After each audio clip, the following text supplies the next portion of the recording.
कि विष्णु भगवान का सर क्यों,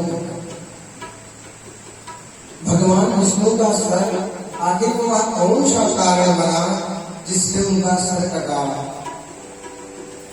तो उसका कारण बताते हैं, कहते हैं श्रीमंत कारणम चाद्यायतम पदम हरे अकारणम कथम कार्यम संसारे भविष्यति। भैया इस संसार में कोई काम बिना कारण के नहीं होता है। एक समय की बात है, भगवती लक्ष्मी भगवान विष्णु के चरण को दबा रही थी और भगवान विष्णु पहले तो मंद मंद मुस्कुरा रहे थे, फिर उसके बाद अकारण ही खूब तेज तेज उनको देख करके ठहाका मार करके हंसने लगे। और ऐसा लक्ष्मी जी ने देखा, कुछ देर तो कुछ समझ नहीं पाई हुआ क्या। उन्होंने मन में उनके तुरंत विचार आया कि लगता है जो मेरे पति देवता है ये मेरे अंदर कोई दोष देख रहे हैं। जब मैं नई नई ब्याह करके आई थी मुझको इन्होंने पसंद किया था तो कोई दोष नहीं था, लेकिन आज सारा दोष मेरे अंदर है। लगता है कोई सवत आ गई है। ऐसा लक्ष्मी जी ने विचार किया और परम्परा शक्ति की ऐसी कृपा हुई कि जो तामसी देवी का स्वरूप है इसी भाव में मिश्रित हो गया, भाव बिगड़ गया और कुछ ही समय में उनके मन में अनेक दुविधा वाली असंवाद आने लगी और उन्होंने कुछ समझा ही नहीं, मुंह से ऑटोमेटिक तामसी देवी की कृपा से, परम्परा की कृपा से साफ प्रकट हो गया। जिस मुख से तुम हंस रहे हो जाओ या तुम्हारा सर धड़ से अलग हो जाए, ऐसा कारण बना था। अब इस समय भगवान का सर धड़ से अलग हुआ है, इस कारण से। और कहते हैं यह असुर है ग्रीव, इसने परम्परा का पहले ह्रीम बीज मंत्र का जप किया। महाराज हजारों वर्ष तक किया उसने निराहार रह करके। ऊर्ध्व बाहु नभो दृष्टि, आसमान की तरफ देखता, सर नीचे नहीं झुकाता, दोनों हाथ ऊपर करके तपस्या करता और पांव के एक पांव के अंगूठे के नाखून पर पूरे शरीर को स्थिर करके इसने तपस्या किया था। उस समय भगवती तामसी देवी का यह मूल मंत्र है, वो प्रसन्न हुई, अपने सिंह पर चढ़ करके इसके सामने प्रकट हुई और उन्होंने कहा, हे दक्ष वर मांगो, सिंहों पर स्थित वाक्रा तदवोच दयान्विता परम ब्रूहि महाभागा ददातु तव सुभ्रता। हे भक्त, तुम जो भी मांगो मैं तुमको देने के लिए तैयार हूँ। ऐसा कहने पर देवी के हयग्रीव ने कहा, मैया मैं अमर होना चाहता हूँ। मैया ने कहा, अमर होने का वरदान मिल नहीं सकती, और कुछ मांगना है तो मांगो। उसने विचार किया कि भैया देखो, और सब जाति के बिरादरी में जितना बलशाली मैं हूँ इतना तपस्या मैंने किया है, इससे ज्यादा तपस्या करने वाले लोग हैं, बलशाली लोग हैं, लेकिन हमारे बिरादरी में कोई इतना शक्तिशाली नहीं है। तो मैं क्यों दावा करूं कि मैं अपनी ही बिरादरी से मरने का आशीर्वाद मांगू। मैया मैं और किसी के हाथ न मरूं, मैं मरूं तो हयग्रीव से ही मरूं। और अब उसी का कारण भूत देवी की कृपा से आज भगवान श्री हरि का सर कटा है और कोई उसको मान न पावे। महाराज इतना अत्याचार वह करे कि ब्रह्मा का महाराज भागते फिरे, सब देवता लोग इधर उधर भागे, कोई उसका सामना करने वाला नहीं रहा। जहाँ जावे वहीं पर सबको दरकार देवे। नमो देवी महादेव की सृष्टि स्थिति अंतकारी भक्तानुग्रह करके चतुरे कामदे मोक्ष दे सुहे, ऐसा उसने निवेदन प्रार्थना किया था। और उसने कहा, तो मैया ने कह दिया ठीक है, तथास्तु, तुम मरोगे तो है ग्रीव से मरोगे, तुम तो इच्छा मृत्यु मारो मांग रहे हो, ऐसा मैया ने आशीर्वाद दिया था। अब वह महाराज उसको लगा कि हम अमर होने का वरदान पा गए हैं। मैया ने तुरंत कहा, हे हयग्रीव, मैं तुमको तुमको इतना बता देना चाहती हूँ, अपने कान खोल करके सुन लो। जन्म जातस्य ही ध्रुवो मृत्यु, जन्मा ध्रुवो मृतस्य च, जातस्य ही ध्रुवो मृत्यु, ध्रुवम जन्म मृतस्य च, तस्मात् परिहारार्थे मर्यादा चेतसि लोके भवेच्च कथमन्यथा। ये है देव, तुम जो सोच रहे हो ना वैसा नहीं होगा, तुम संभल करके रहना। लेकिन माँ की बात भी वह नहीं माना। दुष्ट बच्चे माँ की बात नहीं मानते हैं। आप अपने ग्राम समाज मोहल्ला में सब जगह देख लीजिए, जो मैया पिताजी मना करेंगे वही काम सोच सोच करके करेंगे। मैया ने कह दिया बोतल का ढक्कन नहीं खोलना, तो रोज खोलेंगे पार्क में जा करके। और यहाँ के लोगों की तो भाई विशेषता यही है, यहाँ के लोग खूब रगड़ते हैं ना। लेकिन हमारे यहाँ जिला खोजिए तो कहीं बहुत कम संख्या मिलेगी, ना के बराबर। कहने का मतलब यह है कि जो माँ बाप बड़े बुजुर्ग मना करें उसको मान लेना चाहिए। अगर आप मानेंगे तो उसी में आपकी भलाई है। और मैया ने ऐसा कहा था, वह दुष्ट नहीं माना और सब परेशान हो करके मैया की प्रार्थना की। मैया प्रसन्न हुई और मैया ने कहा अब आप सबके इस समस्या का समाधान होगा।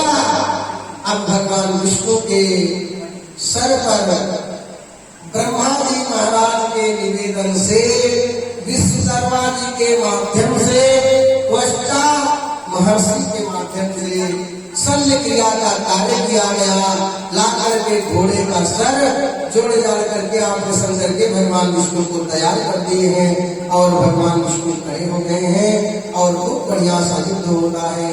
और उसमें बराबा ही कहती है कि मारो इसको खत्म करो, ये अत्याचारी समाप्त हो जाए। ऐसा मैया ने दिव्य दिव्य लीला किया है। अब कहते हैं एक और कथा सुनाते हैं। वो जो मधु और कैटभ भगवान विष्णुकर्ण मरोद्भूतौ हंतुम ब्रह्मांडमुद्यतौ। क्या है श्लोक का मतलब? हंतुम ब्रह्मांडमुद्यतौ। जो भगवान विष्णु के कान से मैल निकली उसमें मधु और कैटभ पैदा हो गए। अब वो खोजते हैं इतने बलशाली इतने ताकतवर कि उनको कोई मिलता नहीं। विष्णु भगवान सो रहे हैं, योग निद्रा के प्रकोप में है, सो रहे हैं, उनको युद्ध करने वाला कोई नहीं मिलता है। महाराज ब्रह्मा आए थे उस समय स्तुति करने। अब स्तुति करते हुए ब्रह्मा को उसने देखा, दोनों ने भेजा। अब दोनों कहे हे ब्रह्मा जी, आप इस कमल आसन पर विराजते हो, ये जो छत्र चमड़ लगाए हो ये तुम पर शोभा नहीं देता है। पहले तुम आओ हमारे हाथ लगो, दो दो चार चार हाथ हम सब कर ले, जो जीतेगा उसके सर पर ये ताज सजेगा। ब्रह्मा जी महाराज सोचे भैया ये तो बड़ी अजीब कहानी है। अब पिता को भी नहीं छोड़ते हैं दुष्ट लोग, जानते हैं माँ बाप को भी दुष्ट बालक लोग ऐसे ही कहते हैं, आओ तुम लड़ लो, जितना ताकत हो दिखा लो, तुमको मारेंगे, ऐसा करेंगे वैसा करेंगे। दुष्ट बालक जैसे करते हैं ऐसे ही पितामह ब्रह्मा से वे दोनों दुष्ट मधु और कैटभ करने लगे।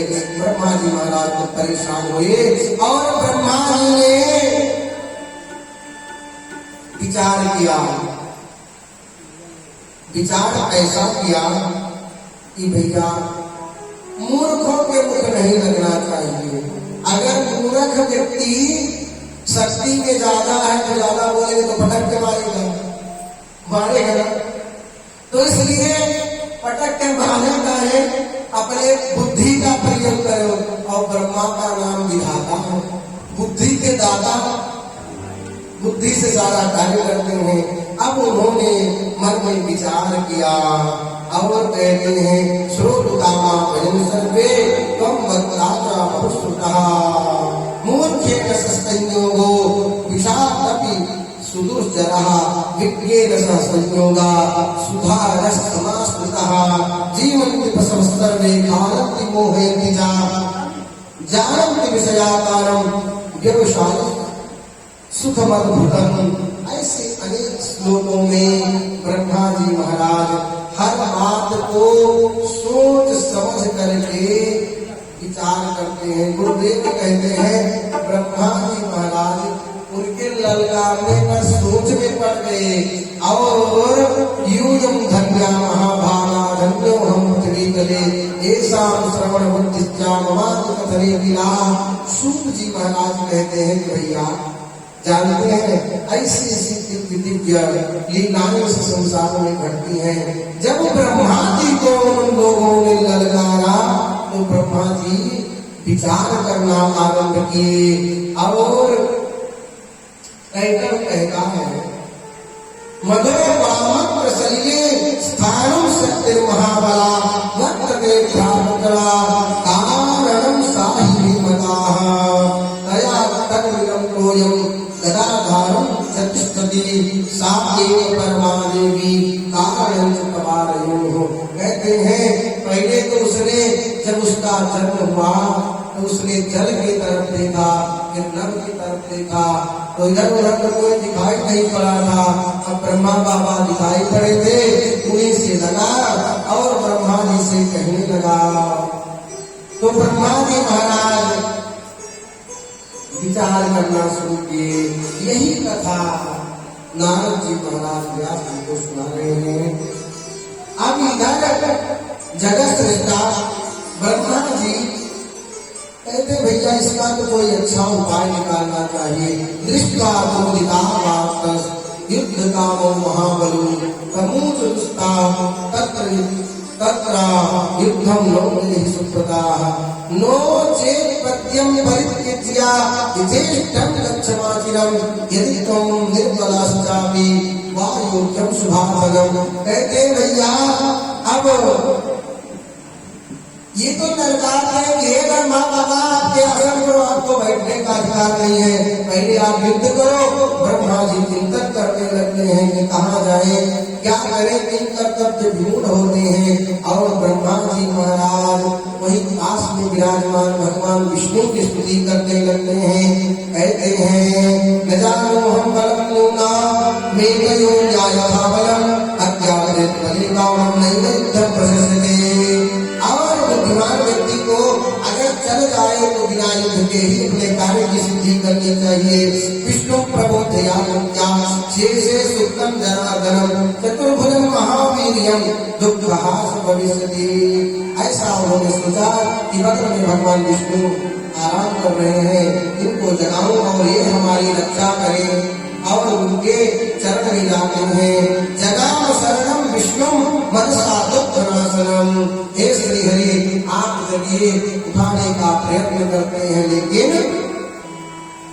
भगवान विष्णु उठते नहीं है। दुष्टाव बोधनार्थम जा सुभै संबोधन हरि नारायण जगन्नाथम निस्पंदम योग निद्रया। और हमको खूब हिलाते हैं, झकझोरते हैं ब्रह्मा जी। वे निद्रा में चले गए हैं, कौन से तामसी निद्रा में। निस्पंदम योग निद्रया, कुछ जगते नहीं है। अब ब्रह्मा जी महाराज खूब प्रयत्न कर गए, भगवान विष्णु की प्रार्थना करते हैं। कहते हैं आप तो जगत गति है और आप उठिए। जब भगवान विष्णु नहीं उठते हैं तब ब्रह्मा जी बहुत विचार करते हैं और कहते हैं अब मुझे शक्ति के पास जाना चाहिए। और वे योग निद्रा का आश्रय देते हैं, जगत जननी जगदम्बिका की आराधना करते हैं। विचार मनसा एवं शक्ति में रक्षणे क्षमा। और यजा विष्णु कहा अगर वह जगत जननी जगदम्बिका चाहेगी तो पूर्व की भांति ये भगवान विष्णु जागृत हो जाएंगे, तभी हमारी रक्षा हो पाएगी।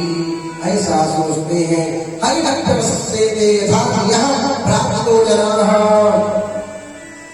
यथा प्राप्तो जनाः या भूता का वार्ता या ऐसा महात्मा।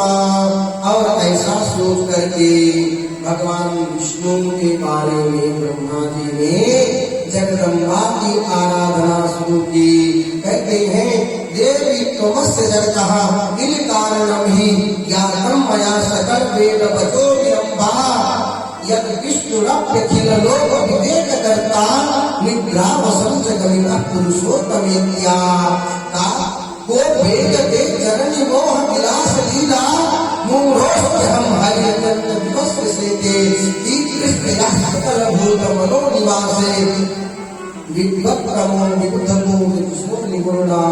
कहते हैं कि मैं तो मूर्खों की भांति ये योग निद्रा में है, इनको बार जगाने का इनसे मैं अपेक्षा करता हूँ, लेकिन यहाँ से मेरा कार्य नहीं बनेगा।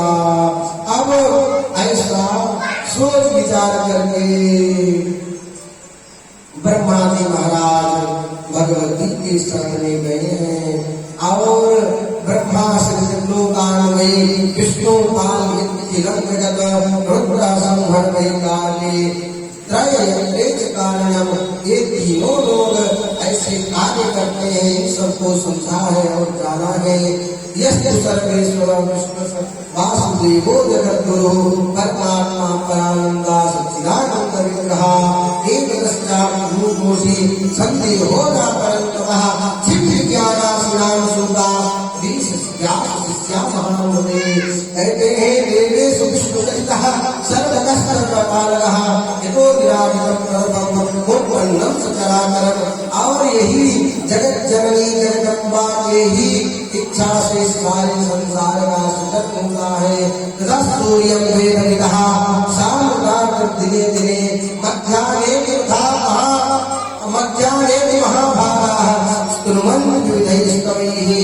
और यथा गंगा प्रवाहिता परिवर्तते सर्वैः तथैव सर्ववेदेषु विष्णु प्रोक्तो महर्षिभिः। ऐसे बड़े बड़े विद्वान जन, बड़े बड़े धर्मात्मा सब लोग भगवान विष्णु को संसार का कर्ता समझते थे। और मुझे पता चल गया है कि बिना जगत जननी के शरण में गए मेरा काम नहीं चलेगा। और पूर्व के वृत्तांत को ब्रह्मा जी ने जब तब करके देखा था और भगवान विष्णु से पूछा तो भगवान विष्णु ने भी यही बात बताई थी कि आप सब लोग भी पराशक्ति जगदम्बिका का स्मरण करें, उनका पूजन करें। आपका आज वही समय आया है।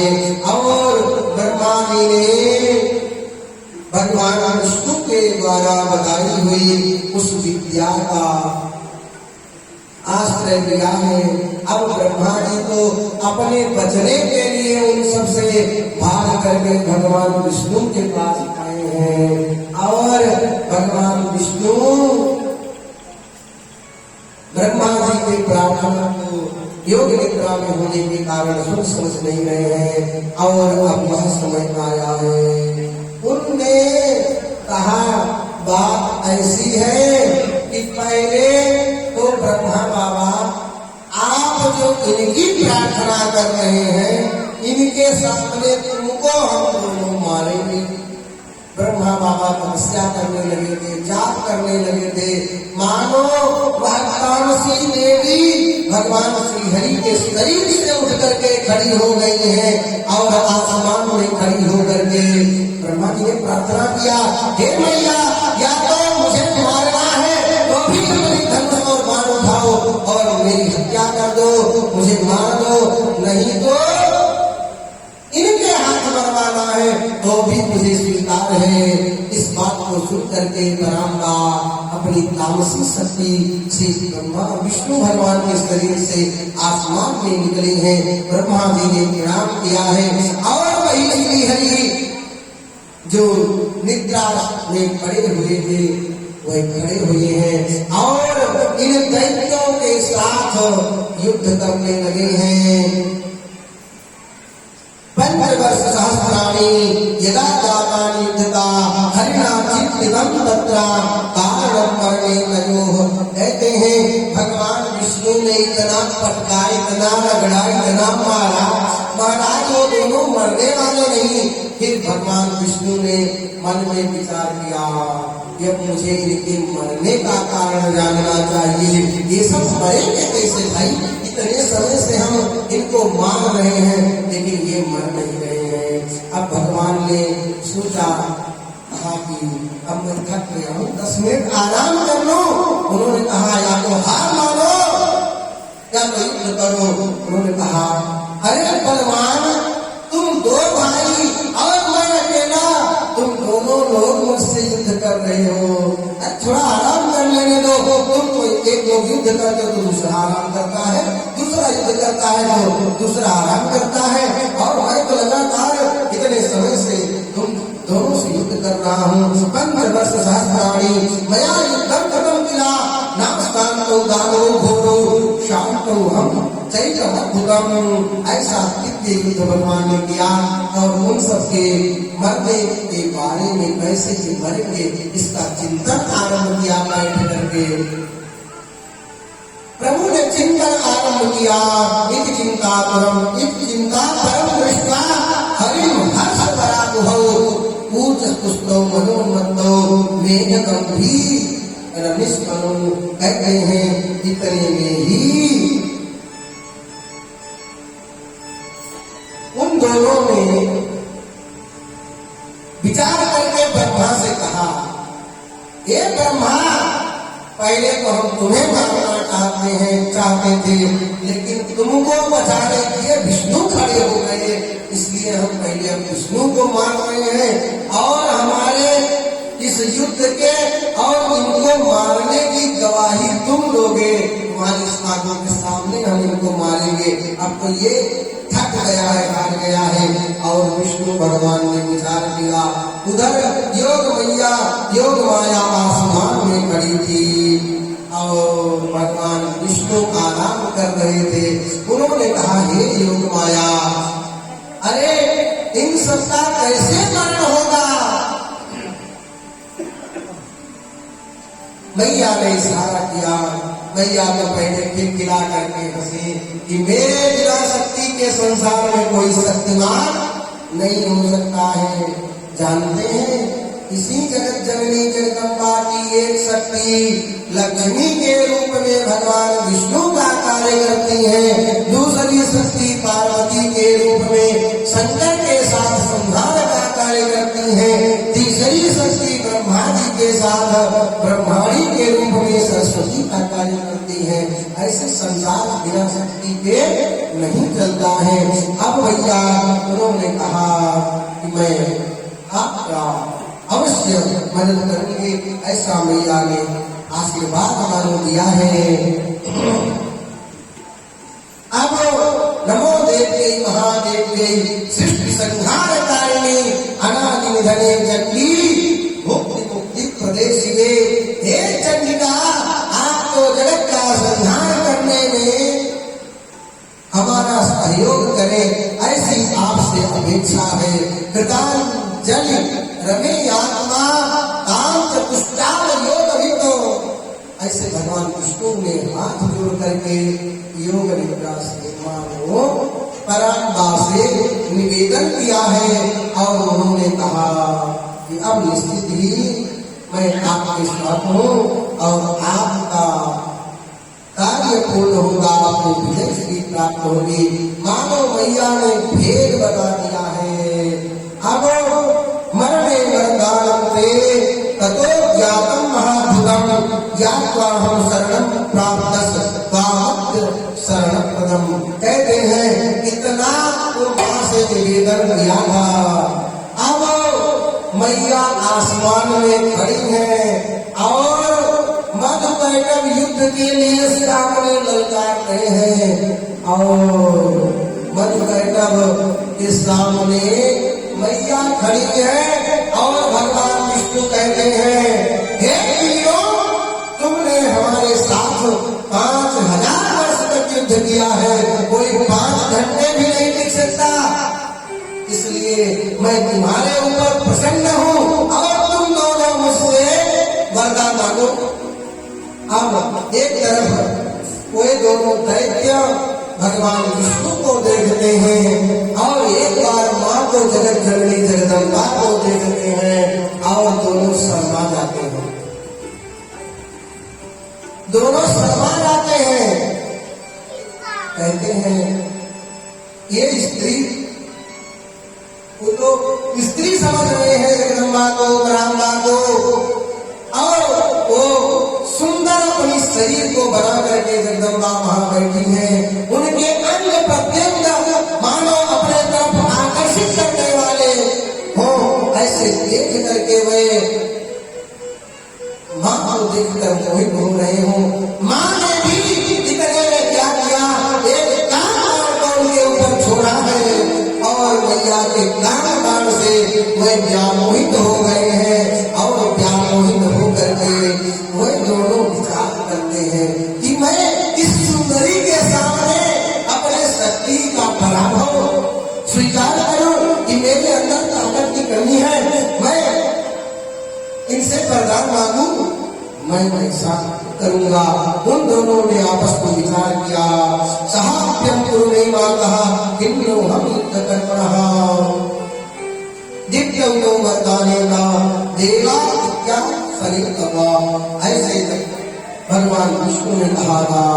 तो उन दोनों ने मां को देख करके वैसे सामान होने के कारण मुस्कुराती हुई जगदम्बा को देख करके समझ ही नहीं पाए और उन्होंने कहा प्रणमत्तम जगन्नाथा वासुदेवं सनातनम देव देव हरे विष्णु कुरु युद्धं पुनः स्वयं। हे विष्णु, मैं तुमसे युद्ध करने के लिए तैयार हूँ, लेकिन जब तुम मुझे वर देना चाहते हो, हम दोनों भाई कहते हैं भूल जा करके कि अब तुम हमसे वरदान मांगो। ये माँ की कृपा है। होना था कुछ और होने लगा तुरंत ही कुछ और। वन रहित्वा विमो सूरो हंतव्यो विमोहितौ मोह श्याम्यहं नूनं दानवो वक्रयानुषा। मैया के नाम प्रेम बाण के कारण वे दोनों व्यामोहित हुए थे और उसने कहा कि विष्णु वर मांगो। जय नारायणस्यासो कम मम माया विमोहितौ। हे विष्णु, मेरे माया में विमोहित इन दोनों को तुम मारो। ऐसे अनेक बातें हैं। अब भगवान विष्णु ने कहा वर मांगने के लिए कह रहे हो, विचार कर लो, नहीं तो अपनी बात से पलट जाओ। पलटने वाले तो नहीं हो। ऐसा सब कहने के कारण मैया मुस्कुरा रही है। वो देख करके मन में सोच रहे हैं कि काम तो बड़ा गड़बड़ होगा, लेकिन बेइज्जती हो जाएगी। एक स्त्री के सामने बेइज्जती हो जाएगी। अच्छा, पुरुषों का स्वभाव है, पुरुषों का स्वभाव है संसार में चाहे जहाँ चाहे जो भी कुछ हो जावे वहाँ हार मान लेंगे। लेकिन अगर कोई स्त्री हो, बड़ी जानने वाली हो अथवा घरवाली हो, युवावस्था में विशेष करके हो, तो वहाँ अपने बाहुबल का वीरता का परिचय जरूर दिखाते हैं। ये पुरुषों की कमी है। ऐसा हुआ। अब वहाँ पर वो सब समझ तो रहे हैं कि परिणाम गड़बड़ हो सकता है, लेकिन उन्होंने कहा कि आप कर मांगो और हम सब आपको वरदान देते हैं। अब कर्म दीक्षता प्रसन्न विष्णु करुणा सार संयुतम जहाँ स्वामीवतम प्राक्षी विक्रमाणा कदासुरो तौ दधान कदाक्षिष्टा काम मारई वा परई। ऐसे भैया उस मैया ने दिव्य चमत्कार किया है और वे दोनों वीर व्यामोहित वरदान देने के लिए तत्पर है। वास्तु भसम सुलक्षणम मेघम वीर आज्ञा। जैसे कोई नवयुवती किसी कामांध पुरुष के सामने खिलखिला करके हंसे और उसकी शरीर पूरी हिल जावे, जिस प्रकार वह कामी पुरुष उसमें काम वासना को खोजता है, ऐसे ही वे दोनों देख करके अत्यंत गदगद है और कुछ समय में क्या होगा इसका विचार नहीं कर पाते हैं। ददाम परम प्रीतो युद्धे युयो गिरा दानवा भावो दृष्टा युद्धमाना मया पुरा। कहते हैं हे विष्णु, मैं तुमसे संतुष्ट है, तुम वरदान मांग लो, कोई बात नहीं है। भगवान के तर्क वितर्क करने पर उन्होंने कहा बिल्कुल हम आपको वरदान देंगे। युजो को भी ना दुष्टो न श्रुतः तस्मात् दुष्टोषिका वही निस्तुलेन बलेन जा। और आप जानते हैं ये काम ऐसा है कि अपने आप को संसार का सबसे कीर्तिमान व्यक्ति भी अगर काम के चक्कर में पड़ जावे तो उसके पास कुछ नहीं बचता है। आप समाज में देखें बहुत आशिक रहते हैं जो एक जगह नहीं एक पत्नी से जिनका मन नहीं भरता है, भ्रमण किया करते हैं, घर द्वार देख लेते हैं और पूरे पत्नी परिवार को बाल बच्चे को कष्ट देते हैं। ऐसे ही कामान समय दोनों हुए हैं। रात रोज वांछनम कामम प्रेक्षामि महाप्रभु तत्सुत्वावचनं विष्णु साभिमानो स्मरा गुरु। और जो भगवान विष्णु ने चतुराई की थी वो चतुराई सफल हो गई। अब कहते हैं हरे न याचकाया हरे न याचका भावान तुम ही तुम हे शशि तदाम तुभ्यम देवेशी दारो। हम हमारे सामने कमजोर नहीं से तुम वरदान मांगो। और तुरंत ही भगवान विष्णु ने वर मांग लिया। क्या कहा? तयोस्तत्वचनं श्रुत्वा प्रतिवाच जनार्दना भवेद्यामन में तुष्टो मम मध्यानुभावति। अगर तुम दोनों वरदान देना चाहते हो तो मुझे यह वरदान चाहिए कि तुम दोनों मेरे हाथ से मरो। ऐसा वरदान तुम दोनों मेरे हाथ से मरो। और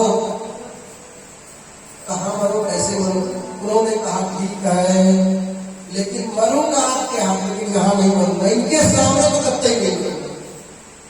अब मैया तो वहां से अंदर ध्यान हो गई, सब लीला चल रही है। मतलब स्त्री सामने जो पुरुष अपनी जोरदारी दिखाता है, यहाँ पर पूरा प्रसंग मानो ऐसे ही है। अब कुछ ही समय में मैया अंतर ध्यान हो गई। स्मृत्वा चक्रम तदा तम वाच हसन हरि। और इतने में ही भगवान विष्णु ने अपने सुदर्शन चक्र का स्मरण आवाहन किया है और सुदर्शन चक्र आ गया है, हाथ में प्रकट हो गया है। और प्रकट होते ही उन दोनों दैत्यों का भगवान श्री हरि ने शिरच्छेदन किया है। इत्युक्त्वा देव देवेशं कहते हैं धन्यत्वा महाभागौ मृत्यनेव पुरेस्थले। इत्युक्त्वा देव देवेशा ऊरू कृत्वात् विस्तरो। उन्होंने मरने से पहले ये कहा कि हम तो जल में मरना नहीं चाहेंगे, ये पहले बता दे रहे हैं।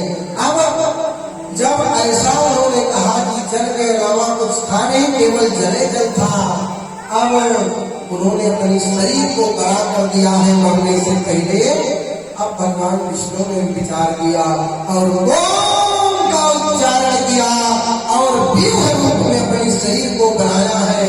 और व्यूह रूप में बनाया तो घुटने के बराबर असुर आ गए हैं भगवान विष्णु के। और भगवान विष्णु ने क्या किया, उनको तो जल में मारना नहीं, थल में मारना है।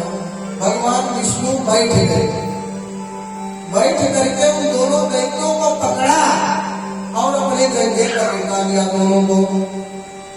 इसे प्रति मार करके हम वहां बैठे हैं। शरीर बहुत बड़ी हो गई, बहुत लंबे चौड़े में भगवान बैठे और अपने जंघे पर बिठा लिया। जंघे पर बिठाने के बाद कहा भैया तुम्हारी बात मैंने माना, बताओ जल में हो? उन्होंने कहा नहीं जल में तो नहीं है। उन्होंने कहा ये लो बेटा बजा रखो राम नाम सत्य। भगवान ने मान करके चक्र से उन दोनों को समाप्त कर दिया है। और तभी से इस धरती का नाम, पृथ्वी का नाम नेति में पड़ गया। अब भैया ऐसी ऐसी दिव्य चरित्र लीलाएं भरी पड़ी हैं। अब बोलिए मधुकैटभ मर्दन भगवान की जय। अब भैया ये तो मधुकैटभ चले गए। अब कहते हैं व्यास जी ने जो मन में कार रखी थी कि हमको विवाह करना है, गृहस्थी बसानी है। अब वह हिमालय गए थे ना माटी तपस्या कर ले। मैया ने प्रसन्न होकर के व्यास जी को पहले तो उन्होंने विचार बनाया कि माँ की तपस्या की जाए, फिर उन्होंने कहा हिमालय आ गए हैं, भोलेनाथ को ही मना लेते हैं। तो उन्होंने 100 वर्ष तक भगवान शिव की आराधना करी है और भगवान शिव प्रसन्न हो गए हैं। और शक्तिं सर्वत्र पूज्येति विचार्य च पुनः पुनः अशक्तो विद्यते लोके शक्तस्तु परिपूज्यते। अब भगवान शंकर प्रसन्न हो गए। भगवान शंकर ने महर्षि को आशीर्वाद भी दिया है और शंकर जी के कहने पर शक्ति का आश्रय वेद व्यास जी ने लिया है और ऐसी दिव्य तपस्या की है वहां पर कि मानो सारो संसार के समस्त देवी देवता अपना प्राण छोड़ देंगे। इस प्रकार की तपस्या भगवान की है और उनका पूरा शरीर तेज से मानो आग का गोला बन गया। और इसको देख करके विशेष करके इंद्र परेशान हुए हैं। वे जाकर के शंकर जी से कहने लगे, हे बाबा, आपके लोक में बैठ करके आपकी तपस्या कर रहे हैं, कहीं हमारा इंद्रासन तो नहीं छीनना चाहते हैं। तुरंत भगवान शंकर ने डांट दिया है, भविष्य पूर्णासन तुम ऐसी व्यक्ति की चर्चा मत करो, वो तो भगवान के भक्त हैं और वे साक्षात भगवतावतार हैं। तदा लक्षण कृष्ण त्वयिपायनस्तदा, और ऐसा सूत जी महाराज नहीं करेंगे। वे तो गृहस्थी बसाने के लिए ऐसा दिव्य तपस्या कर रहे हैं। अब जब इंद्र को पता चला तो इंद्र ने कहा, इंद्र के यहाँ एक अप्सरा रहा करती थी, उस अप्सरा को इंद्र ने भेज दिया और वह घटाची नामक अप्सरा आई और उनके तपस्या में भंग करना चाहा। पंचबाणान परितांगस पूर्णमासी तृणपतः चिंतयामास तपदा किम करो यज्ञ।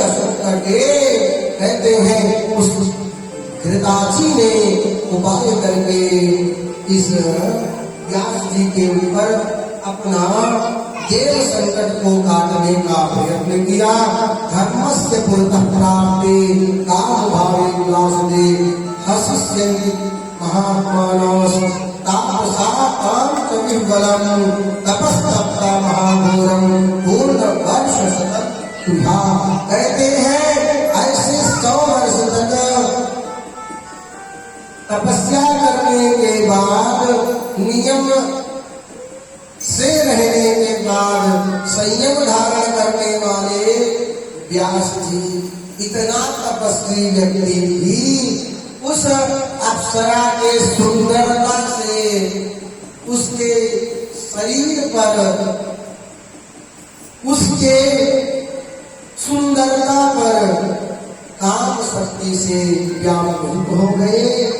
इतने इतने बड़े बड़े तपस्वी जन भी जब भगवती की ऐसी इच्छा होती है, भगवान की ऐसी इच्छा होती है, तो बड़े बड़े कमलात्मा महात्मा भी नहीं बच पाते हैं।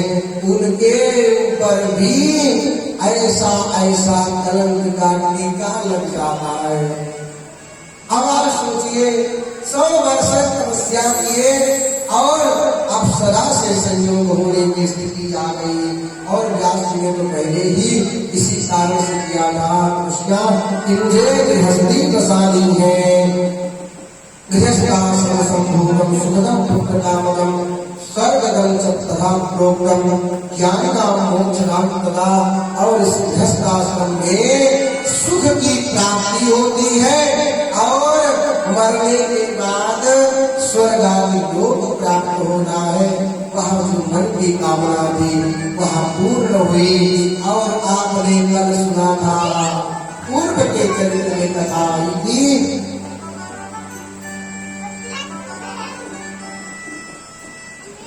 कि भैया सुखदेव जी अरणी का मंथन कर रहे थे और अरणी का मंथन करते करते उनका वीर्य स्खलित हुआ और वहीं पर सुखदेव नामक एक पुत्र उत्पन्न हुआ था। आप सब कथा में सुने थे। अच्छा भैया एक बात मन में आके मैं बताता हूँ। आप भागवत कथा में एक सुखदेव जी के बारे में सुनते हैं और व्यास जी के बारे में सुनते हैं, और आप श्रीमद् देवी भागवत कथा में सुखदेव और व्यास जी के बारे में सुन रहे हैं। तो इसमें कथाओं में अंतर है ना। भागवत जी के सुखदेव जी जैसे पहले तो अवतारे लेके रहे थे, जन्म नहीं ले रहे थे, और जब उनका 10-12 वर्ष बाद जन्म हुआ तो नाल वाल ले करके जंगल में भाग गए तपस्या करने के लिए। और ये सुखदेव जी पिता के कहने पर गृहस्थी बसा रहे हैं। उस सुखदेव में इस सुखदेव में क्या अंतर है, उस व्यास में इस व्यास में क्या अंतर है। वास्तविकता यह है कि ये कथा जो है यह सारस्वत कल्प की कथा है, और जो भागवत कथा है वह वैवस्वत मनवंतर की कथा है। कल्प कल्पांतरे भेदा, कल्प और कल्पांतर की कथा में भेद होता है। वह सुखदेव और यह सुखदेव बिल्कुल अलग है, दोनों का चरित्र भी अलग है। वहां पर आगे कथा आएगी, पूर्व में भी आई थी। भागवत की कथा को सुनने के लिए महाराज परीक्षित गंगा के तट पर सब कुछ छोड़ करके पहुंच गए थे और भागवती कथा को सुना था, और उनको तक्षक ने काटा, उनका उद्धार हुआ। परीक्षित जी के ही उद्धार के लिए देवी भागवत सुनी गई, ऐसा सुना था। और यहाँ पर परीक्षित जी अपने पूरी सेना के द्वारा बनाया हुआ रक्षित महल 7 मंजिला होता है, उसमें जाकर के बैठते हैं और इनको भी श्राप लगता है। और यहाँ पर कृमि के रूप में जैसे भी विषाणु के कांड बने थे कोरोना वाले, ऐसे इस परीक्षित जी को सांप डसना था, नाग काटना था, लेकिन तक्षक नाग आ नहीं सका। ऐसे यहाँ पर इतना सिक्योरिटी व्यवस्था थी, 7 लेयर की सुरक्षा थी कि जिस दरवाजे पर आप पहुंचिए वहां अनेक प्रकार के सुरक्षा करने वाले मिलते थे। इतने में ही तक्षक को पता चला कि भैया सुरक्षा बड़ी टाइट है, अब मुझको व्यवस्था बनानी चाहिए। वो चला कि मैं व्यवस्था परिवर्तित करके जाऊंगा, अपना काम करूंगा। रास्ते में आ रहा था, देखा एक ब्राह्मण देवता आ रहे हैं, कुछ चटनी चूरन लेकर के सब सब लेकर चल रहे हैं। उसने पूछा, गुरुदेव आप कहाँ जा रहे हैं? मनुष्य के बीच में था, और उन्होंने कहा भैया मैं तो जा रहा हूं, महाराज परीक्षित को सांप लगा है, तक्षक को डसेगा, और जैसे उनको डसेगा मैं अपनी चूरन चटनी के ऊपर छिड़क दूंगा, वो तुरंत पुनः जीवित हो जाएंगे। तक्षक ने कहा अच्छा बाबा आप तो बड़े कलाकार, ऐसा करिए मैं इस हरे वृक्ष को देख करके सुना देता हूं। तक्षक ने बड़ी पूरी ताकत लगाई, फुंकार छोड़ा, और वह सामने खड़ा वृक्ष तुरंत जल करके भस्म हो गया, ढेर में परिवर्तित हो गया। और उस पंडित जी महाराज ने अपनी चूरन चटनी छिड़की, अपनी दृष्टि डाली, तुरंत फिर हरा भरा। ऐसा सुन देखा, वो ये तो गजब के पंडित है महाराज, गजब का ज्ञान है उनके पास, ऐसा विचार किया। और तक्षक ने सोचा ऐसी सुरक्षा, ऐसी व्यवस्था, ऐसे पंडित, हमारा काम निश्चित ही सफल नहीं होगा, फिर हो जाएगा, इसलिए मुझे उपाय करना चाहिए। तक्षक ने तुरंत, मानो नागों के यहाँ धन बहुत होता है, नाराज आप सुने होंगे कि नाग लोग धन की रक्षा भी करते हैं। अब उसने तुरंत स्वर्णाभूषणों का, दिव्य शिरोमणियों का एक पिटारा पंडित जी महाराज को पकड़ाया।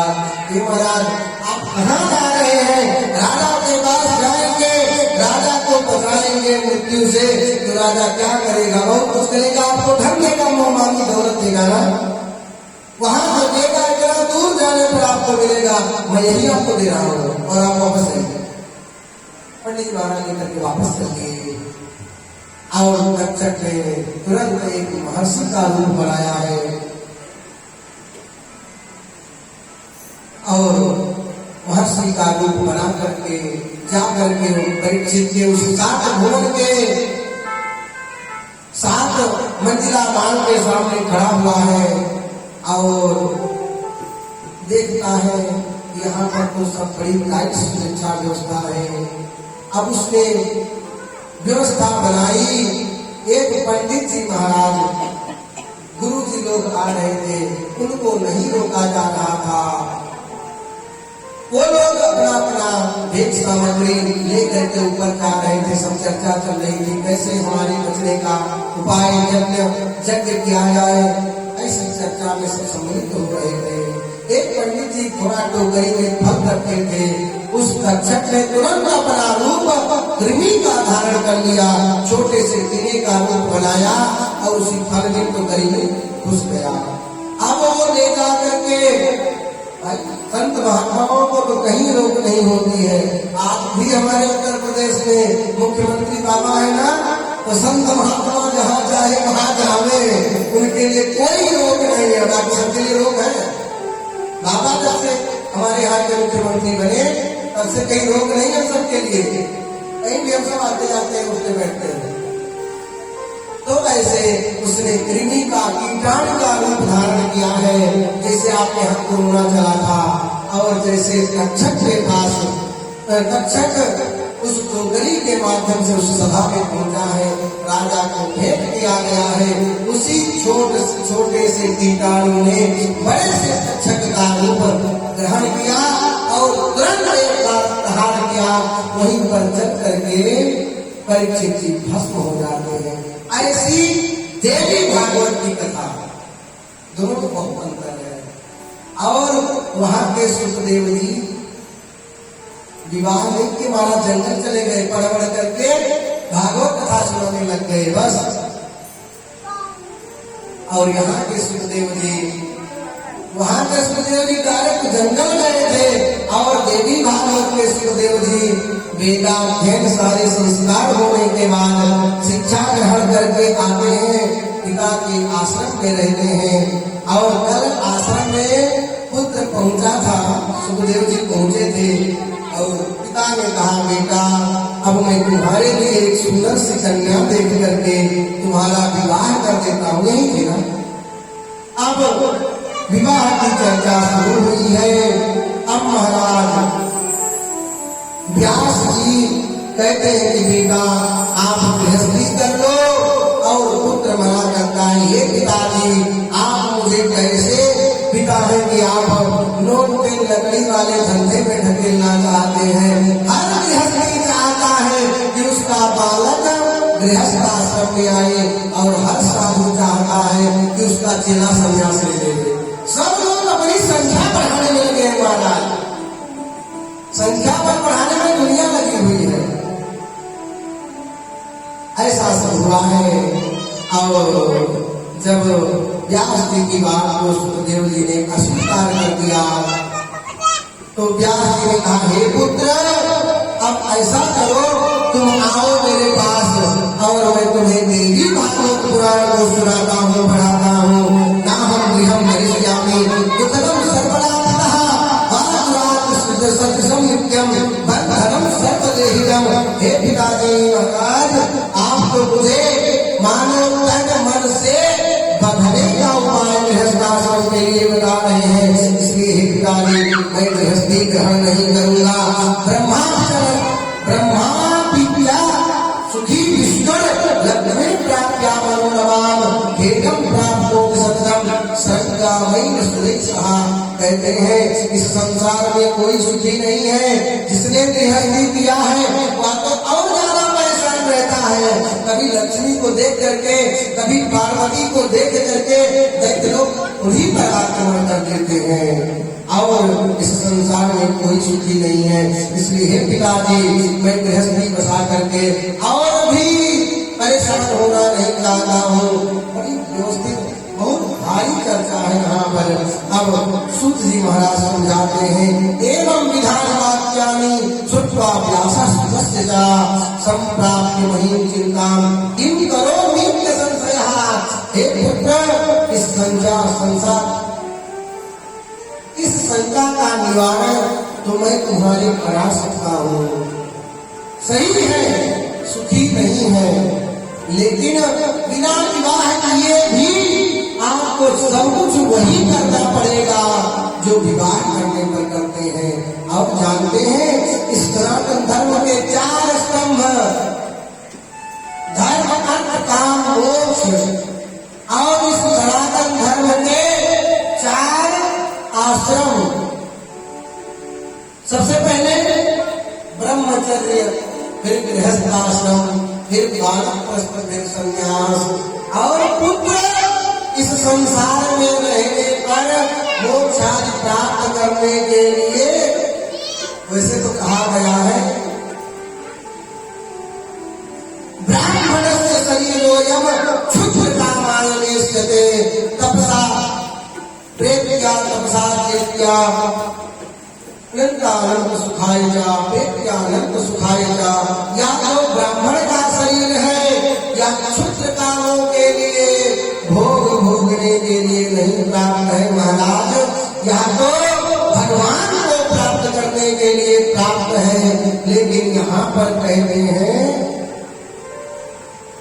इस संसार का नियम है आश्रम गच्छेत्, जो 4 सीढ़ी है उस स्वर्ग और मोक्ष को प्राप्त करने के लिए।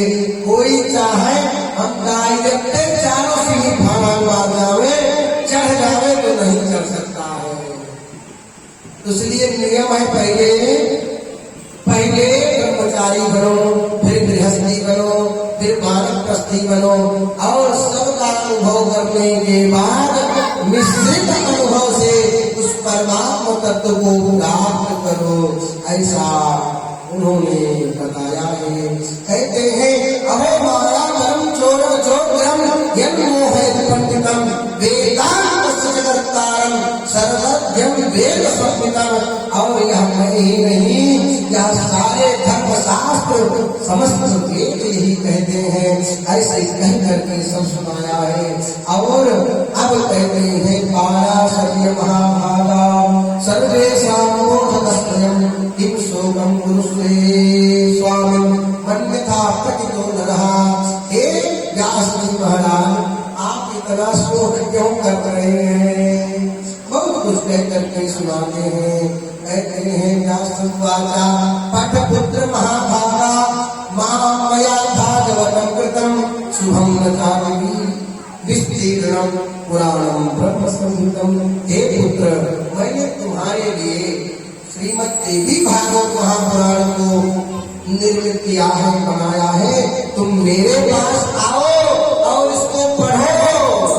अब व्यास जी के पास जाकर के सुखदेव भगवान परंपरागत इस शास्त्र का अध्ययन करते हैं और व्यास जी महाराज दिखाते हैं सत सज्ञान विज्ञानम शुद्ध मात्रेण जायते येन भागवते नेहा तत्पठत्वं महामते। और उसमें एकदम स्पष्ट लिखा है, क्या लिखा है भैया, क्या लिखा है? बट पत्र शयानाय विष्णवे बाल रूपिणे केनास्मि बाल भावेन निर्मितो हम चिदात्मना। यह जो देवी जगत जननी है ना, उन्होंने इस संसार को करने के लिए एक सूत्र दे रखा है। क्या है? श्लोकाध्ययनतया प्रोक्तम भगवत्या अखिलार्थितम भगवत्या खिलार्थतम सर्वं खलविदमेवाहं नान्यदस्ति सनातना। यह जो भगवती जगदम्बिका है ना, उन्होंने ही सारे संसार का सृजन किया है, ऐसा कह करके सुनाते हैं। और फिर सुनाते सुनाते सुनाते सुनाते कहते हैं, पुत्र तुम हमारी बात नहीं मानोगे। बहुत बात होती है कि भैया संसार करने पर भी पूरा जीवन व्यवस्थित रूप से जिया जा सकता है। अब यह सब कहने पर सुखदेव जी कहते हैं, को प्रमाण दो, एक भी प्रमाण आप बताइए कि विवाह करने के बाद सुख पूर्वक किसी ने ब्रह्म विद्या को प्राप्त किया हो, इस संसार के चक्कर में न फंसा हो, ऐसा कह करके सुनाते हैं। तो तुरंत ही व्यास जी महाराज कहते हैं, दृष्टा विस्मितम देवम शयानम वटपट्टके, हे पुत्र ऐसा करो, आप चले जाओ नेपाल।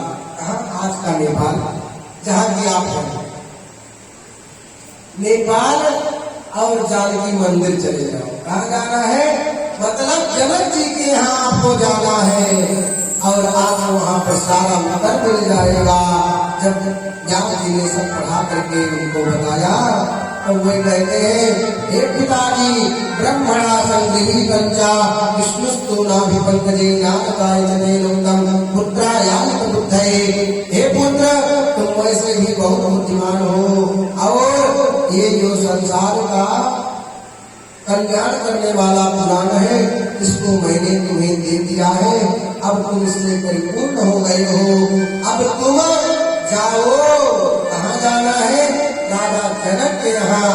और जो कह रहे हो कि कोई सुखी नहीं रह सकता है, जाओ वहाँ पर ब्रह्म ज्ञान प्राप्त करो। इस संसार में रहते हुए, जीते हुए, बेटी बेटा पैदा करते हुए, संसार में सब कुछ करते हुए भी उस परमात्मा को, उस परम तपस्वी जगदम्बिका को प्राप्त किया जा सकता है। सुखदेव महाराज ने कहा है, ठीक है पिताश्री आप ऐसा कह रहे हैं तो मैं निश्चित घर बसाने के लिए तैयार हूँ, लेकिन मैं पहले जाऊंगा और वहाँ पर देखूंगा, अनुभव करूंगा, उसके बाद आकर के गृहस्थी बसाऊंगा। अब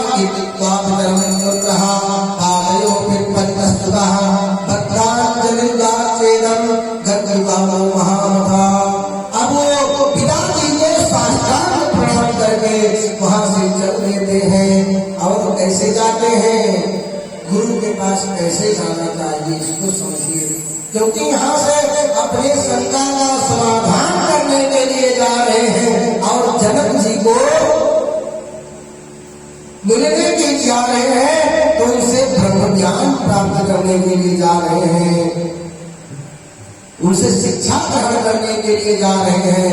आजकल का समय है, चेला गुरु के पास जाता है तो कहता भैया गुरु से कपड़ा टाइट होना चाहिए, गुरु से अच्छा सामान सब होना चाहिए और गुरु हमारे सामने चेला दिखाई पड़े ऐसी व्यवस्था करके जानी चाहिए। गुरु को वह गुरु से ज्ञान लेने नहीं, गुरु को नीचा दिखाने के लिए, गुरु को धन दिखाने जाता है। बहुत सारे से चेला है और गुरु के पास जाना चाहिए तो बहुत ठंड करके नहीं जाना चाहिए। और यहाँ पर तो सुखदेव भगवान के पास सारी व्यवस्था थी, वो चाहते तो योग मार्ग से जा सकते, योग मार्गस्थ पहुंचेगा। ऐसे तपस्वी थे कि योग से जाकर के वहां तुरंत प्रकट हो जाते, लेकिन उन्होंने ऐसा नहीं किया। वे पद यात्रा करते हैं हजारों किलोमीटर की, जाकर के उस जनकपुरी पहुंचते हैं। उस नगर में सबसे पहले देखते हैं द्वारपाल ने उनको रोक दिया है। कहते हैं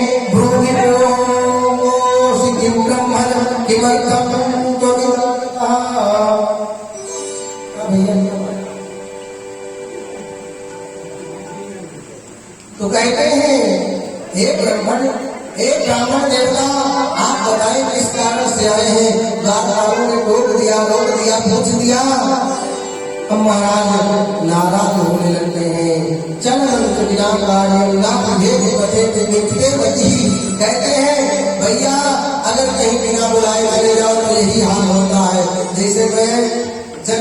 आया हूँ, ऐसा हम सोचते हैं, जैसा संसारिक लोग सोचते हैं। तेजस्वी भाषी नूनत्वम ब्राह्मणो वेद विक्रमः कुलम में भूरी है जन्म मानता। कहते हैं ऐसे देख करके उन लोगों ने, गेट के द्वारपालों ने, प्रतीकारों ने निवेदन किया है। सुखदेव ने उनसे बात की, उनको कुछ बताया नहीं, कहा तुम सब हमारा अपमान कर रहे हो, और जाकर के वही पास में लेट जाते हैं पेड़ के नीचे। फिर कहते हैं उनसे जब चर्चा होती कि आप 2 दिन बाद महाराज से मिल पाएंगे, अभी तो किसी कार्य में लगे हुए हैं। अब भैया वह समय बीतता है, विरक्तस्यास्त्र सत्यस्यास्त्र में कांतव्य सेवनम आत्मा चिंतनम चैवावेदांत चिंतनम।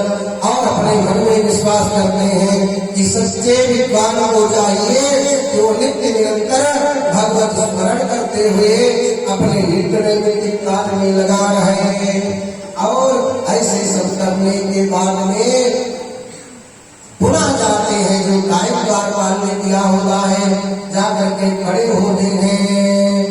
मानो जनक जी को सब पता है, जनक जी अपने चेले की परीक्षा ले रहे हो, जैसे हर चेले की परीक्षा हर गुरु लेता है।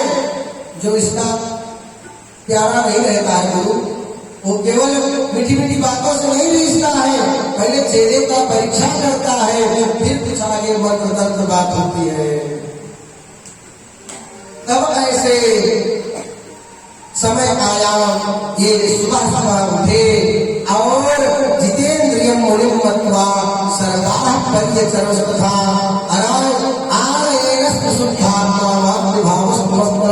कहते हैं आत्मा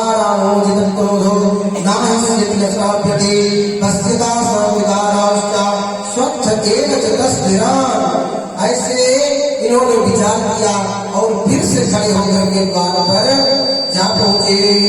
अब इतने में ही सुखदेव जी के प्रति जानकारी महाराज जनक को हुई। वह गाजे बाजे के साथ में आए हैं और इनका खूब सत्कार किया है। जब समझा है कि जो हमारे गुरुदेव व्यास भगवान है, ये उनके पुत्र हैं और उन्होंने हमारे पास भेजा है। महाराज इनको सुंदर पालकी पर बिठा करके उस आश्रम के अंदर ले गए हैं। व्यासे लोग तो महाराजा गुरु द्वार परिग्रह सर्वे समानांचा गृहस्थाश्रम उत्तम, ऐसा पहुंचते ही उन्होंने कह दिया है भैया इस सारे संसार में सब गृहस्थाश्रम ही सर्वोत्तम है।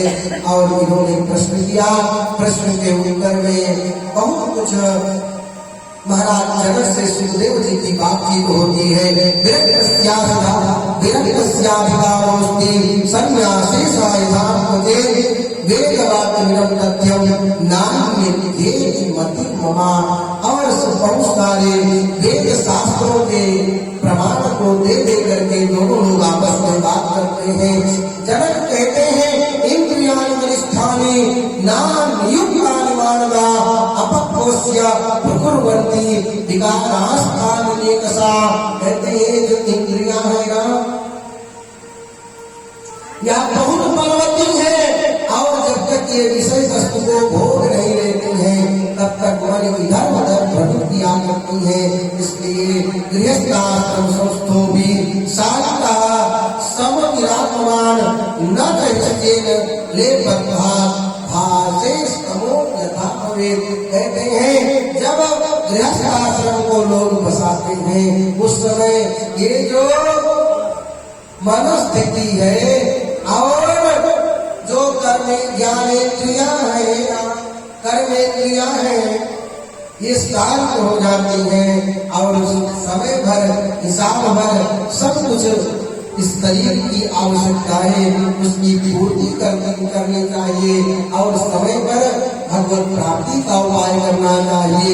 जीवो ब्रह्म सदैवाहम नात्र कार्या विचारणा भेद बुद्धिस्तु संसारे वर्तमाना प्रवर्तते। भैया और इस बात को तो आप भूल ही जाइए। अभी महाभारत अविज्ञेये सर्व दैव विचक्षणे। आप अपने हृदय में ही आनंद को खोजिए और मन से मान लीजिए अहम ब्रह्म ख्यातो, मैं ही ब्रह्म हूं, ऐसे मान लीजिए। ऐसा सब कह करके सुनाते हैं। और जनक जी और भी बहुत सारी शिक्षाएं देते हैं। कहते हैं हिंसा देश प्रत्यक्षा सा हिंसा परिवर्तिता, उपाधि योग तो हिंसा नान्येति विनिर्णयः। जानते हैं जो आपने निर्णय लिया है पिता की आज्ञा का अवहेलना क्या किया है, उल्लंघन किया है। पिता की आज्ञा की अवहेलना आपने की है। और मात पिता और गुरु के बाणी बिना विचार करहु सब प्राणी। किनकी बात बिना विचार के मान लेनी चाहिए, मात पिता और गुरु की वाणी। अब आप कहीं कौन माना था, हजारों प्रमाण मिलेंगे मानने वाले के। परशुराम जी महाराज उनके पिता ने कह दिया माता जी की गर्दन उड़ा दो, तुरंत बिना विचार के उड़ा दिया। फिर पिता खुश हो गए, परशुराम जी से कह प्रणाम मांगो। उन्होंने कहा पिता जी कोई दूसरा प्रणाम नहीं चाहिए, ऐसा करिए जो हमारी माता जी मर गई है ना, इनका गलवा आपने कटवा दिया है, एक गले से चली गई है, तो ऐसा करिए आशीर्वाद दीजिए कि हमारी माता जी जैसे पहले थी वैसे जीवित हो जावे। और जीवित होने के बाद में जो हमने इनका गला काटा है देख रही थी, ये बात भूल जाए, बस इतने आशीर्वाद दीजिए। प्रणाम कर लिए और तुरंत आशीर्वाद मिला, जय जय। तो कहने का तात्पर्य है गुरु की बात, माता पिता की बात बिना विचार के मान लेनी चाहिए। तो जनक जी कहते हैं कि आपने यह गलत किया है, आपको माननी चाहिए। और उन्होंने कहा अवश्य गुरुदेव, मैं अब कृतकृत्य और धन्य हुआ हूँ।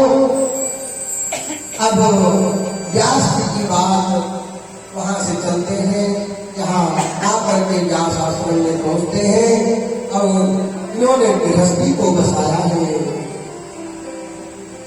और विवाह करने के बाद में इनके भी कई बच्चे हुए हैं, 3 बच्चे, बच्चों से घर भर गया है। अब इनको बच्चा पालने दीजिए, छोटा सा संकीर्तन हो जाए और आरती हो जाए, फिर जैसी मैया की इच्छा अनिच्छा वैसे आगे हम लोग पढ़ेंगे। वैसे मैं आपको कहूँ तो कथाएं बहुत लंबी लंबी हैं, आगे जाकर के पूरे शांतनु के वंश का वर्णन है, उनके पुत्रों के पूरे वंश का वर्णन है। और कैसे कैसे कहते हैं आगे की कथा में व्यास जी ने ही व्यास जी के पुत्र के रूप में धृतराष्ट्र, पांडु और विदुर का जन्म हुआ। किसके पुत्र? सत्यवती सुत के व्यास जी के ही पुत्र ये तीनों हैं। इनके वंशों का वर्णन बताया है। कहते हैं कि एक समय की बात है, जो अंबिका अंबालिका थी, कहानी बहुत बड़ी है लेकिन साथ में कर रहे हैं। युद्ध जीत करके आए भीष्म महाराज, उन्होंने वहां बंदी गृह से तीनों कन्याओं को छुड़ाया। इनको ये जो कन्याएं थी प्रेम ऋषियों से करती थी, चाहती थी विवाह उनसे हो। और इसी राजा ने इनको कैद कर रखा था। नाम लेके नाम लेके तो कथा चले जाएंगे तो देर बहुत लग जाएगी। तो वहां से युद्ध करके उन्होंने बंदी गृह से कन्याओं को छुड़ाया। अब कन्या क्षत्रिय के युद्ध करने से आई है, उनका नियम तो यह है कि जो क्षत्रिय अपने बाहुबल से कन्या का हरण करे उससे विवाह करे। अब वो कन्याएं भीष्म महाराज के पास आई तो भीष्म जी से कहने लगी आपने हमारा हरण किया, अब आप हमको स्वीकार करो, विवाह करो। उन्होंने कहा मैंने तो अपने पिताजी से पहले ही आज्ञा आदेश दे दिया था कि मैं विवाह नहीं करूंगा, मैं ब्रह्मचारी रहूंगा। मैंने दोनों प्रतिज्ञा की है और मैं अपने व्रत का पालन करूंगा। महारानी आप उनको क्षमा करो, आप जहाँ चाहे वहाँ आप जाने, अपने सुयोग्य वर्ण बने। अब एक कन्या को वर में वितरण करने के लिए पहले तो कई दिन से प्रेम करती थी उनके पास, तो उन्होंने कहा मैं आपसे विवाह नहीं करूंगा। अब वे वहां से चल पड़ी वापस पितामह के पास आई और भी दोनों कन्याएं आई। ये कहीं वो सब हमें स्वीकार नहीं कर रहे हैं, अब आप हमें स्वीकार कीजिए। उन्होंने कहा तो ऐसा करिए आप अपने पिता के घर को ले जाइए। उन्होंने कहा ये तो आप उचित नहीं कर रहे हैं, यह अनुचित बात है, अब मैं अपने पिता के पास कैसे जाऊंगी। दो कन्याएं तो वहां से चली तो किसी योद्धा ने उनका वरण कर लिया, उनका विवाह हो गया, उनकी वंश उत्पत्ति आगे बढ़ी। और इधर एक कन्या ने तो जंगल में जाकर के तपस्या करना आरम्भ कर दिया, भगवती की तपस्या करती है। और दो दोनों कन्याएं इसी वंश में जाती हैं और यहीं पर उनका विवाह होता है। और यहाँ पर काशी राज की कन्याएं विवाहित होती हैं और जो पांडु थे इनको श्राप लगा हुआ था, विचित्र वीर्य इनके पूरे खानदान की ये कथा है। श्राप के कारण से इनको पुत्र आदि नहीं हुआ और कम समय में कम उम्र में इनकी शरीर भी छूट गई। अब भैया इसी खानदान की पूरी चर्चा ही मान लीजिए भागवत देवी भागवत कथा। अब यहाँ पर घटना ऐसे घटती है कि कुंती को तो भगवान सूर्य की तपस्या से आशीर्वाद मिला जो पुत्रादि पैदा करो, इससे पहले की कथा। अब वंश समाप्त होने की स्थिति आई तो जो इनकी दादी माँ की बहुओं की उन्होंने विचार किया, एक सभा बुलाई, सभा में निर्णय किया गया कि जिस कुल खानदान का नाश होने वाला हो वहां पर जो योग्य ब्राह्मण पंडित तेजस्वी तपस्वी हो उसको बुला करके उस खानदान में जल देने वाला पैदा हो जावे, इसकी व्यवस्था करनी चाहिए। मतलब पति मर जाए तो ऐसे योग्य ब्राह्मण को बुलाना चाहिए और वह सदैव स्नान स्त्री करे और पूरा शरीर भीगा हो, भीगे हुए शरीर में पूरा धृत आदि लगा हो और एक बार वह कोई सुयोग्य गुरु हो। धर्म का ये आदेश है, ये हमारे मनुस्मृति स्मृति आदि में भी पूरा वर्णन है और यहाँ ये वर्णन है। तो ऐसा वर्णन आया कि व्यास जी महाराज को मैया ने बुलाया, सबसे अच्छा तपस्वी तेजस्वी मान करके, और यही वेद व्यास जी महाराज आए हैं, उनका वर्ण किया है मैया ने और कहा है हे ब्राह्मण देव, आप हमारे कुल की वृद्धि करने के लिए आप अपने जीवन की तपस्या पुत्र के रूप में हमारी इस बहू को दे दो। तो पहले तो एक बहू को फिर दूसरी बहू को, दोनों को गर्भाधान गुरुदेव से कराया है। समय का कालक्रम की बात है, समय बीता है, धृतराष्ट्र की उत्पत्ति हुई है और उनके दोनों नेत्र नहीं थे, ऐसा जाना है। फिर मैया ने कहा है दूसरी बहू से कि हे बहू, आप गुरुदेव थोड़ा समय इंतजार करिए, ऋतुस्नाता हो जाए, काल समय आ जाए बालक उत्पन्न करने का, तो आप इनके ऊपर भी कृपा कर दीजिए।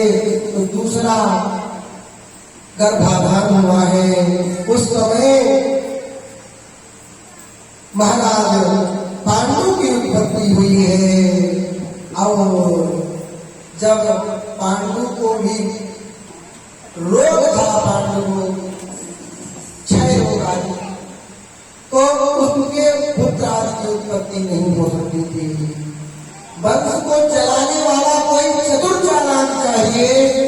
तो इसलिए उन्होंने अपने बहू से कहा, 1 वर्ष बाद हे बहू, तुम पुनः प्रयास करो, गुरुदेव को बुलाया जाए।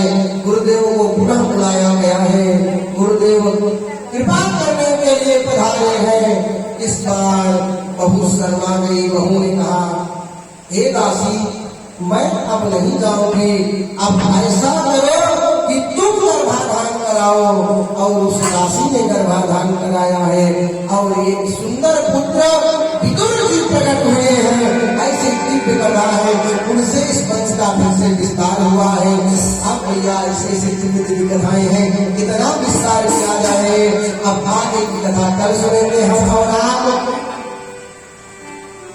बोलिए लक्ष्मी नारायण भगवान की, जगदम्बा मैया की। आप सभी लोग खड़े होकर आरती आइए करें। आरती गोविंद बोलो हरि गोपाल बोलो, गोविंद बोलो हरि गोपाल बोलो, गोविंद बोलो हरि गोपाल बोलो, गोविंद बोलो हरि गोपाल बोलो, गोविंद बोलो हरि गोपाल बोलो, गोविंद बोलो हरि गोपाल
हरि ओम चंद्रमा वनसो जामश्चो ऊर्जो जायत वायुषुखाणश्चिमुखान्